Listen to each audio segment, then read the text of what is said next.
हाँ, आज का जो सेशन है ना हमारा, उसके अंदर आप लोगों को प्री रिक्विजिट्स हैं। प्री रिक्विजिट्स ये हैं कि आपको एसक्यूएल सर्वर और एसक्यूएल क्यूरीज और साथ में सी शार्प विन फॉर्म्स को आना चाहिए, थोड़ी सी उनकी अंडरस्टैंडिंग होनी चाहिए।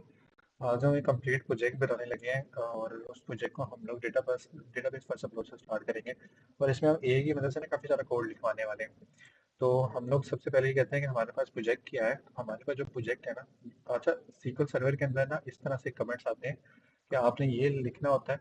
आप लोगों को ये नज़र आ रहा है या मैं इसे थोड़ा सा बड़ा कर देता हूँ? अच्छा, अब आप लोगों को ये नज़र आ रहा है? जी जी, आ रहे हैं उमर भाई। तो इस तरह से ना आप अपने कमेंट लिखते हो एसक्यूएल सर्वर के ऊपर। ये जो विंडो है ना, इसे एसक्यूएल सर्वर मैनेजमेंट स्टूडियो बोलते हैं। तो जो एसक्यूएल हमारा कनेक्ट है ना, वो यहाँ पे हमारा ये एसक्यूएल कनेक्ट है। हम इस पे क्लिक करके अपने एसक्यूएल के क्रेडेंशियल डाल के उसको कनेक्ट कर लेते हैं, तो मैंने इसे कनेक्ट किया हुआ है। हमारे पास ये डेटाबेसेस यहाँ पे आते हैं। अभी हम एक बिल्कुल नया डेटाबेस बनाएंगे और हम लोग एक नए सॉफ्टवेयर पे काम करने वाले हैं। तो हम उसे बनाते हैं। इसे मल्टी लाइन कमेंट्स कहते हैं कि हमें मल्टी लाइन कमेंट करना हो ना, तो फिर हम इस तरह से करते हैं। ठीक है, अगर हमें सिंगल लाइन कमेंट करना हो सीक्वल सर्वर के ऊपर, तो हम इस तरह से करते हैं। मल्टी लाइन कमेंट के अंदर मैंने मल्टी लाइन कमेंट इस वजह से लिखा है कि हम डेटाबेस फर्स्ट अप्रोच लेके जा रहे हैं।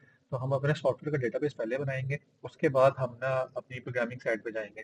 तो सबसे पहले जो हमने डेटाबेस बनाना है ना यहाँ पे, तो हमारे पास जो प्रोजेक्ट है, हमारा प्रोजेक्ट क्या है? तो हम प्रोजेक्ट लिख लेते हैं कि हमारा प्रोजेक्ट क्या है। तो हमारा जो प्रोजेक्ट है ना, वो ये है कि एक पर्सन है। पर्सन का ना एक बिजनेस है अपना, PUIS, नहीं, बिजनेस, उसका जो बिजनेस है ना, उसका बिजनेस है कि वो रियल स्टेट में ना, REALEST है, रियल स्टेट में वो कॉन्ट्रैक्ट पकड़ता है अपना मैप्स के। ठीक है, और उसने ना अपना रिकॉर्ड जोन सा है वो उसने होल्ड करना है। वो भी उसका कि उसने क्या अर्न किया, क्या उसने यूज किया, किधर यूज किया। ठीक है, तो अब इसके अंदर ना उसने जो हमें एंटिटीज बताई हैं कि कितनी एंटिटीज हैं इसके अंदर, मैं इसको शॉर्ट फॉर्म में लिख देता हूँ कि एंटिटीज उसने हमें जो बताई है ना। अब वो एंटिटीज जो सी है ना, उसमें सबसे पहले उसने बताया कि वो डिफरेंट कस्टमर है, तो कस्टमर्स जो से है ना वो उसके साथ चलते हैं, जो उसको कॉन्ट्रैक्ट देते हैं। दूसरी एंटिटी उसने हमें बताई कि वो किसी से काम भी करवाता है, तो मतलब तो वेंडर्स भी हैं उसको ना। अब वो सर्विसेज के वेंडर्स हो या प्रोडक्ट के वेंडर्स हो, वेंडर्स वेंडर्स ही होते हैं। तो हमने दोनों, जो भी हमारे दोनों वेंडर्स होंगे वो इधर ही आएंगे। ठीक है, और उसके बाद उसने बताया कि वो करता है ट्रांजैक्शंस। ठीक है, उसके बाद उसने हमें बताया कि वो ट्रांजैक्शन के बाद एक और काम करता है, और वो काम है उसका अपना कि उसने ना पेमेंट जो सी है ना, पेमेंट उसको उसने पार्शियल रिसीव करना है। पार्शियल रिसीव ही करना मतलब मीन ये होता है कि इंस्टॉलमेंट में। तो उसने इंस्टॉलमेंट में पेमेंट रिसीव करनी है। तो अब हमारा जो डेटाबेस, हम जो सॉफ्टवेयर बना रहे हैं ना, ये डेस्कटॉप बेस्ड सॉफ्टवेयर है। इसमें हम सी शार्प का इस्तेमाल कर रहे हैं एज अ प्रोग्रामिंग लैंग्वेज, और एसक्यूएल सर्वर को हम लोग यूज़ कर रहे हैं फॉर अ डेटाबेस। तो अभी हम लोग सबसे पहले ना डेटाबेस बनाएंगे, और जिसके अंदर हम लोगों ने ये ट्रांजेक्शन वगैरह रखनी है। उसके बाद उसको रिपोर्ट्स चाहिए। ठीक है, तो अभी जो रिपोर्ट्स वगैरह भी उसको चाहिए ना, तो हम वो भी चीज़ें बनाएंगे।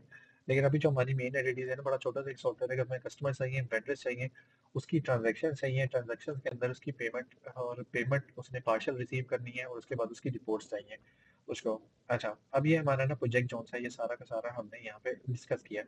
अब हम लोगों का है कि इस प्रोजेक्ट का हम नाम क्या रखें। तो हम एक और यहाँ पे बनाते हैं, मल्टी लाइन कमेंट बना लेते हैं, और इसका नाम हम लोग रख देते हैं कि प्रोजेक्ट का नाम हम लोगों ने क्या रखना है। अव्वल तो प्रोजेक्ट का नाम कस्टमर की शॉप के नाम पे ही होता है। आप अपने प्रोजेक्ट का जो नेम है वो उसके शॉप के नेम पे रख सकते हो, उसके बिजनेस के नेम पे रख सकते हो, या कोई भी नाम रख सकते हो। अब उसने कोई हमें बिजनेस नहीं बताया, तो उसका बिजनेस ABC है। अभी हम उसका बिजनेस का कुछ भी नाम रख देते हैं। तो मुझे एक नाम पसंद है कि हम इसको वेस्टा, वेस्टा इनवॉइसर रख देते हैं। हम लोग वेस्टा वेस्टा कोडर के नाम से काम कर रहे हैं, तो हम वेस्टा कोडर के साथ हम वेस्टा इनवॉइसर उसका नाम रख देते हैं। वेस्टा इनवॉइस, बल्कि इनवॉइस, INVOICE इनवॉइस। तो वेस्टा इनवॉइस रख देते हैं। तो हमारा नाम हो गया वेस्टा इनवॉइस। और अब हमने क्या करना है कि हमने हमने टेबल्स बनाने हैं। अब जितनी भी आपकी एंटिटीज है ना, जितनी भी एंटिटी आपकी होती हैं, जैसे ये आप लोगों की एंटिटीज हैं, ये जितनी एंटिटीज है ना, इन इसमें रिपोर्ट्स को छोड़ के, क्योंकि रिपोर्ट्स तो डेटाबेस के नाम बेस पे बनता है, तो इन एंटिटीज की बेस पे आपने फाइनल करना होता है कि आपको टेबल कितने चाहिए। तो हमें एक कस्टमर का टेबल चाहिए, हमें एक वेंडर का टेबल टेबल चाहिए, हमें ट्रांजैक्शन का टेबल चाहिए। अब ट्रांजैक्शन जो होती है ना, वो मास्टर एंड स्लेव, यानी कि मास्टर एंड चाइल्ड ट्रांजैक्शंस होती हैं, क्योंकि एक ट्रांजैक्शन जो इनिशिएट होती है उसके अंदर मल्टीपल आइटम्स हो सकते हैं, तो मास्टर एंड स्लेव यानी कि दो टेबल लगते हैं। तो हमें एक टेबल ये चाहिए, एक टेबल हमें ये चाहिए, ट्रांजैक्शन के हमें दो टेबल चाहिए। और पेमेंट क्योंकि वो पार्शली ले रहा है और पेमेंट वो लेता जा रहा है, तो वो पेमेंट जो होती है ना, उसकी इसकी प्राइमरी की यानी कि ट्रांजैक्शन का जो हमारा मास्टर टेबल होगा, उसकी प्राइमरी की जो होती है ना, वो हम पेमेंट के टेबल में डाल देंगे। ठीक है। पेमेंट के भी दो टेबल बना सकते हैं, लेकिन अभी हमें दो टेबल्स की जरूरत नहीं है, हम अपनी क्वेरीज को इस तरह से मैनेज कर लेंगे कि हम उसको लेके जा सकते हैं। अब ये इस यहाँ पे आपको ना नॉर्मलाइजेशन का कॉन्सेप्ट आना चाहिए। डेटाबेस की ना थ्री फॉर्म्स ऑफ नॉर्मलाइजेशन आपको पता होनी चाहिए कि नॉर्मलाइज किस तरह से होता है, प्राइमरी कीज और फॉरेन कीज किस तरह से काम करती है, किस तरह की कीज होती हैं। तो ये जो टॉपिक्स हैं ना, ये आप लोगों ने पढ़ने हैं। तो ये ट्यूटोरियल उन लोगों के लिए है जिनको थोड़ा बहुत नॉलेज है इन चीज़ों का ना, क्योंकि अभी हम कंप्लीट प्रोजेक्ट बनाने वाले हैं। हम एआई के कोड एआई का इस्तेमाल करेंगे और एज सुन एज पॉसिबल ना पूरा का पूरा प्रोजेक्ट कंप्लीट करेंगे और इस प्रोजेक्ट को हम लोग सेल करेंगे।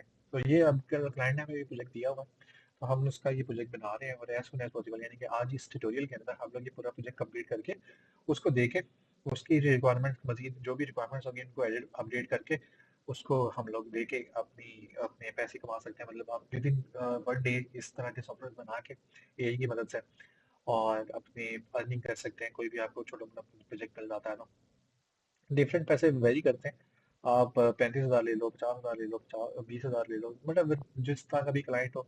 इसमें एक जो चीज़ है ना, वो ये है कि जैसे आप मैसेज पेड, तो मतलब आपको क्लाइंट लगता है कि क्लाइंट आप पे करने वाला तो आप ज़्यादा ले लो, अगर क्लाइंट कम पे करने वाला तो आप कम ले लो।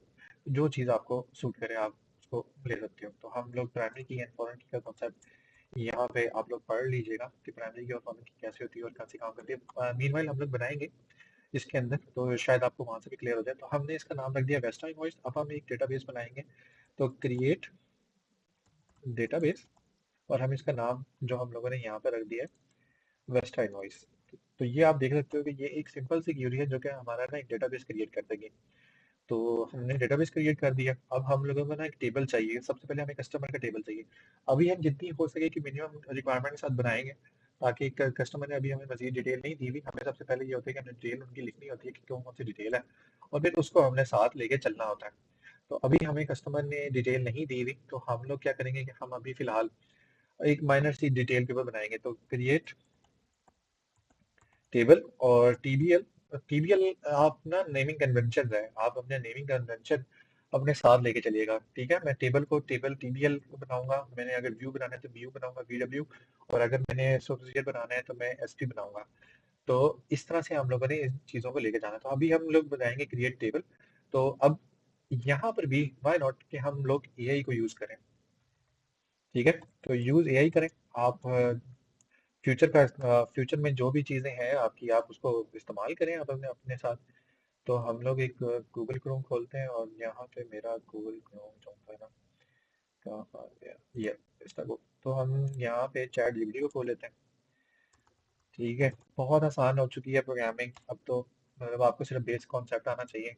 उसके बाद आप चैट जीपीटी का यूज़ करें। चैट जीपीटी के अंदर हम लोग लॉग इन कर लेते हैं, ताकि हमारी जो क्यूरीज है ना, ये हमारे पास सेव रहें। आपको पता ही है कि अगर लॉग इन नहीं करेंगे आप, तो आपने विंडो बंद करके ओपन की तो आपकी ये सारी क्यूरीज वगैरह सब कुछ जो सी है ना, खत्म हो जाएंगी। आप लोगों को मेरी आवाज़ आ रही जी जी उमर भाई आ रही है। है? ओके।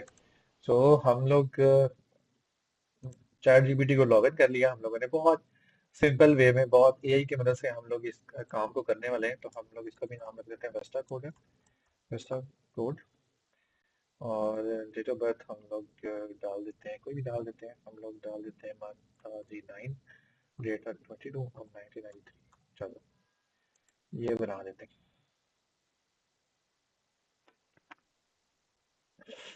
तो अभी हमारा चैट जीपीटी लॉगिन हो गया। अब हमने इसको लिख देते हैं कि we are using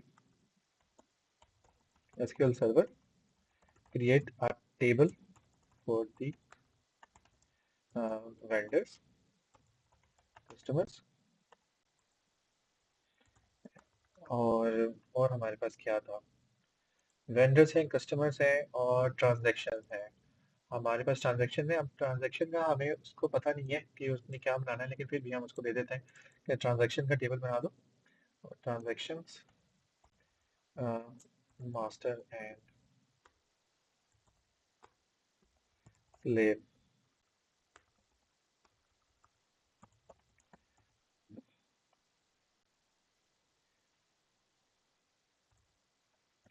and payment.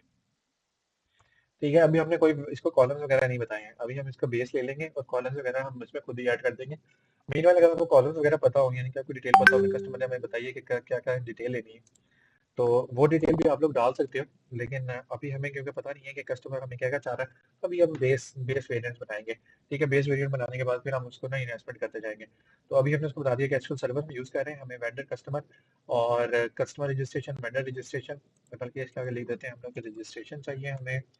हमें कस्टमर रजिस्ट्रेशन चाहिए और ट्रांजैक्शन चाहिए हमें, मास्टर एंड स्लेव, और हमें उसकी पेमेंट चाहिए। ठीक है, अभी हमें मजीद चीज़ें, जो चीज़ें हमें पता है ना उससे वो हम लोगों ने डाली है, क्योंकि हमने बात की कि उसने रियल स्टेट के प्रोजेक्ट्स लेने हैं मैप्स बनाने के, और उन मैप्स बनाने वाले प्रोजेक्ट्स के ना उसने कस्टमर से पेमेंट तो करनी है और किसी भी कस्टमर से उसने वो प्रोजेक्ट करवाना है। ठीक है, तो उसने वो मतलब उसको पेमेंट आनी है और किसी को उसने पेमेंट देनी है। तो इसमें हम लोग अगर डी डाउन करें ना, तो अब वो प्रोजेक्ट जो होता है ना उसके किसी कस्टमर को, किसी वेंडर को उसने अलॉट ही करना है। ठीक है, लेकिन अभी हम वो अलॉटमेंट वाला फीचर नहीं बना रहे इसके अंदर, वो हम मजीद मतलब फ्यूचर थोड़ा सी आगे जाके ना नेक्स्ट एपिसोड के अंदर वो वाला फीचर भी बना देंगे, क्योंकि कस्टमर को भी पता नहीं है। तो अब सबसे बेटर टेक्निक ये होती है कि कस्टमर अभी जितना नॉलेज जानता है ना, आप उससे थोड़ा सा ज़्यादा दो। ठीक है, और जैसे वो इसको यूज़ कर लेगा तो आप मजीद उसको थोड़ा सा बना दोगे, या उसको समझ में आ जाएगी तो वो आपसे बना लेगा। वरना आप कस्टमर को काफ़ी ज़्यादा फीचर्स दोगे, उसके बाद वो कहेगा नहीं यार ये कम्प्लेक्स है, ये मुझे समझ में नहीं आ रहा, वगैरह वगैरह कुछ भी। तो आपने ऐसी ऐसी ऐसा कुछ नहीं करना। आपने ना जितनी रिक्वायरमेंट आपको आई है ना, आप उतनी रिक्वायरमेंट पे उसको दे दो। ठीक है, मैंने ये इसको बोल दिया कि हमें ये वाले टेबल बना के दे दो। और अब चैट जीपीटी का कमाल है, चैट जीपीटी हमें फौरन वो टेबल बना के दे देगा यहाँ पे। तो अभी हमारा शायद इंटरनेट स्लो है जिसकी वजह से अब ये आ गए। अच्छा, अब यहाँ पे आप देखें तो हमें जो प्रॉम्प्ट किया था ना उसने, उसके बेस पे हमें ये टेबल बना के दे दिए हैं। ठीक है, अभी हम इस टेबल्स को उठा लेते हैं और यहाँ पे हमें एसक्यूएल सर्वर के अंदर आ जाते हैं। सबसे पहले हम अपनी ये वाली क्यूरी चला लेते हैं, क्योंकि हमने नहीं बताया था उसको कि कौन सा वाला उसने बनाना है, तो हमने ये क्यूरी चला ली। अब हमारा ना डेटाबेस बन गया है। तो अब हम दूसरी जो क्यूरी हम लोगों ने बनाई है, यहाँ पे हम वो सारे उसके वाले कॉलम यहाँ पे डाल देते हैं जो कॉलम वहाँ पे आए थे। अच्छा, इसके ऊपर हम लोग बता देते हैं, आप कई बताने के तरीके हैं। यहाँ से भी हम बता सकते हैं कि यहाँ पे हमारा वो टेबल अभी नहीं आ रहा, लेकिन हम उसको ये बता सकते हैं कि आप यहाँ पे आए और यूज़, और जो भी आपने उसका अपना डेटाबेस का नाम रखा था, वो डेटाबेस का नाम आप यहाँ पे करके रन करें, तो आपका वो डेटाबेस यहाँ पे सिलेक्ट हो जाएगा। अब ये तमाम के तमाम टेबल जो आपने ये लिखवा ली हैं आपने, ये क्वेरीज आपको खुद भी याद होनी चाहिए, लेकिन हमने हमने उस पर कोशिश नहीं की। हमें यही की तरह से एज सुन एज पॉसिबल हमारी अभी हम अपना प्रोजेक्ट पूरा करेंगे। तो कस्टमर वेंडर के अंदर हमें vendor vendor name, contact, email address वगैरह ठीक है, हमें बहुत है, हमें इससे ज़्यादा नहीं चाहिए, तो हमने ये बना लिया। अच्छा, अब इसके बाद customer, customer ID, customer name, email, phone address, credit date, ठीक है बहुत है, हमें भी इससे ज़्यादा नहीं चाहिए। कस्टमर हमें कहेगा तो हम इससे ज़्यादा चीज़ें बना देंगे, अभी हम इसी को लेकर चलते हैं। अच्छा, ट्रांजैक्शन हमारा मेन है, ट्रांजैक्शन में हम रख देते हैं। ट्रांजैक्शन में हमारा कस्टमर आईडी आ गया, लेकिन वेंडर आईडी हमें नहीं चाहिए इसके अंदर ना, क्योंकि वेंडर आईडी का हमारा कोई यहाँ पे काम ही नहीं है। अच्छा, उसके बाद उसने ना वेंडर और कस्टमर की हमें प्राइमरी की बना के दी है फॉरेन की के साथ, मगर हमें वेंडर की नहीं चाहिए, हमने नहीं बनानी। ठीक है, तो हम लोगों ने अब ये यहाँ पे उसने ना डिफॉल्ट पेमेंट हमने उसके स्टेटस डाल दिए हैं, स्टेटस के अंदर कि वो पेंडिंग है, कंप्लीट है, ये कैंसिल है, जो भी प्रोजेक्ट, जो भी ट्रांजैक्शन आएगी। हमें वेंडर आईडी यहाँ पे नहीं चाहिए था, हमें अपनी ट्रांजैक्शन के अंदर वेंडर आईडी नहीं चाहिए, हमें इसकी जगह पे चाहिए प्रोजेक्ट का नेम, तो हम यहाँ पे लिख देते हैं प्रोजेक्ट नेम। ठीक है, और उसको हम लोग डेटा टाइप दे देते हैं। अब यहाँ पे एक डेटा टाइप का कॉन्सेप्ट है, जितने भी आप ब्लू लाइंस देख रहे हैं ना, ब्लू राइटिंग देख रहे हैं, ये सारे ना कीवर्ड्स हैं। ठीक है, ये क्रिएट टेबल कीवर्ड्स हैं, आप ऐसे कीवर्ड्स को अपने लिए ज़्यादा तौर पे यूज़ नहीं कर सकते, ये लैंग्वेज के अपने लिए लगे हुए होते हैं। तो ये डेटा टाइप्स हैं। इसमें सिर्फ इंटीजर वैल्यू आ सकती है। इंटीजर वैल्यू क्या होती है कि इसमें सिर्फ 0 और से लाइक 9 तक आ सकती है। ठीक है, विदाउट एनी डॉट और समथिंग। और जो हमारी फ्लॉट है उसके अंदर आप पॉइंट का डेसिमल वैल्यू दे देते हो।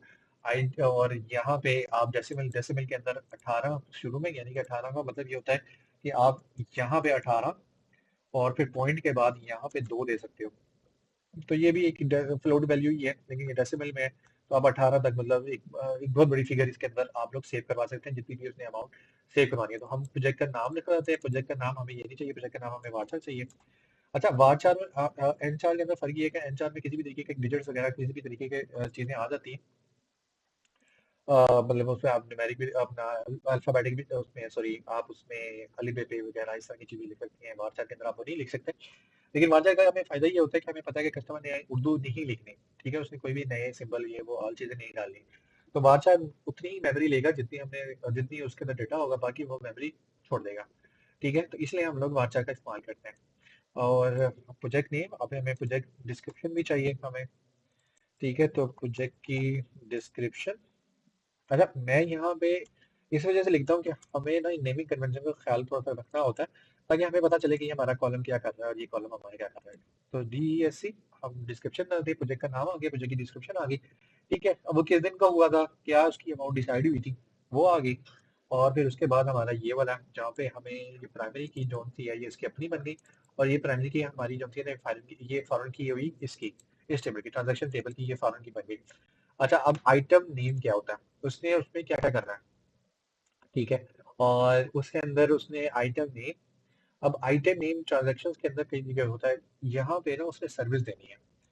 तो आइटम नेम, और हम लोग इसका नाम फिलहाल आइटम नेम ही रख देते हैं। वो भी इसमें सर्विस भी डाल देता है, इसमें अपना आइटम भी डाल देता है। तो वो उस पर डिपेंड करता है कि उसने इसमें क्या डालना है। ठीक है, क्वांटिटी का इसमें कोई कॉन्सेप्ट नहीं है, क्वांटिटी उसने कोई करनी ही नहीं है, तो क्वांटिटी हम यहाँ से हटा देते हैं। और यूनिट प्राइस भी उसका कोई हिस्सा नहीं है, तो यूनिट प्राइस भी हमारी यहाँ से रिमूव हो जाएगी। ठीक है, अब ये यूनिट टाइप उसकी हमने इस वजह से रिमूव कर रहे हैं क्योंकि इसकी अभी हमें जरूरत नहीं है, ना क्वांटिटी की जरूरत थी, ना यूनिट प्राइस की, ना टोटल प्राइस की हमें फिलहाल जरूरत थी। हमने ऊपर टोटल प्राइस रख दिया। अब उसने क्या करना है कि अब उसने ये करना है कि यहाँ पे जो हमने चीज सेव करनी है, वो ये सेव करनी है कि उसने जो उसको सर्विस दी है ना वो ऊपर लिखी जाएगी। उसने यहाँ पे ना अपनी कंडीशन लिखनी है। अब ये कंडीशन ना उसकी इस तरह से है कि मैं आपको यहाँ पे बताता हूँ। तो हम इसको यहाँ से रिमूव कर देते हैं, हमें अभी फिलहाल जरूरत नहीं है। यहाँ पे मैं आपको बताता हूँ उसने क्या करना है कि उसने करना है कि उसकी टोटल पेमेंट जो थी ना वो थी, वो 10,000 थी। ठीक है, तो उसने क्या करना है कि वहां पे स्लेब के टेबल के अंदर उसने ये डिजाइन करना है कि 10,000 में से वो पहले लेगा 5%। ठीक है, फिर वो लेगा 5%, फिर वो लेगा जी 10%, बट अगर जिस तरह भी उसने अपनी इंस्टॉलमेंट की क्राइटेरिया बनाना है, तो उसको ना वो क्राइटेरिया के मुताबिक उसने लिखना है। अभी हम ज्यादा चीजें इसमें नहीं बना रहे हैं, अभी हम बहुत सिंपल सा प्रोजेक्ट बना रहे हैं। ठीक है, बाद में ये होता है कि जितने भी इसके हेड्स बनने हैं ना वो हम अलग से लिख सकते हैं। अभी हम उन हेड्स का टेबल नहीं बनाते, उसके लिए हमें फॉर्म भी बनाना पड़ेगा, उसके लिए हमें कर्ट सारा लिखना पड़ेगा, तो अभी हम वो चीज़ नहीं लिखते। अभी हम सिंपल इसका ना एक चीज़ बना देते हैं। अच्छा, और यहाँ पे हम आ जाते हैं, और यहाँ पे उसने आइटम का नेम नहीं है, उसका आइटम का नेम है वो कुछ भी डाल सकता है, कोई डिस्क्रिप्शन डाल सकता है। तो हम उसको लिख देते हैं सर्विस डिस्क्रिप्शन लिख देते हैं, SER सर्विस डिस्क्रिप्शन। ठीक है, उसमें अंचार 255, और साथ में हम लोग उसका एक और डाल देते हैं जहाँ पे वो लिख देगा कि जी अमाउंट परसेंटेज की कितनी परसेंट उसने देनी है। तो परसेंटेज में हम इसकी जरूरत नहीं है, तो हम इंट लिख देते हैं। वैसे तो हमें इंट इंट भी बहुत बड़ी वैल्यू है, तो हमें इंट भी की भी जरूरत नहीं है। हम यहाँ पे स्मॉल इंट भी लिख सकते हैं, क्योंकि हमें तो बहुत छोटी सी हमारी वैल्यू है, तो हम स्मॉल इंट डाल देते हैं, ज़्यादा बड़ी हमें चीज़ें भी नहीं चाहिए इसके अंदर ना। तो हमने अमाउंट की परसेंटेज डाल दी। ठीक है, और बाकी की जो रिमेनिंग अमाउंट है कि कितनी अमाउंट रिमेनिंग है उसकी वो कैसे है, तो वो यहाँ पे खुद ब खुद बदल जाएगी। तो बाकी की जो कैलकुलेशन है ना वो हम वहाँ पे हम कोडिंग साइड पे करेंगे, हम वो यहाँ पे नहीं डालेंगे, हमें वहाँ पे डाल देंगे, हमें वही बहुत है। तो हम लोगों ने ये ट्रांजेक्शन डाल दिया। हम लोग इसे एक बार चेक कर लेते हैं कि हमारी रिक्वायरमेंट पूरी कर दिया। अभी हमारी रिक्वायरमेंट है कि वो परसेंटेज वाला का बनाएगा, तो उसकी पूरी इनवॉइस उसने यहीं पे क्रिएट करनी है। यहाँ पे उसने कस्टमर को सिलेक्ट कर लिया, डिस्क्रिप्शन वगैरह डाल दिया उसने, प्रोजेक्ट का नाम डाल दिया उसने। ठीक है, उसके बाद उसने उसकी इंस्टॉलमेंट्स वगैरह बना दी, इंस्टॉलमेंट्स वगैरह बनाने के बाद उसने उसको सेव कर दिया। अब उसने वो सेव कर दिया था, अब उसने पेमेंट लेनी है।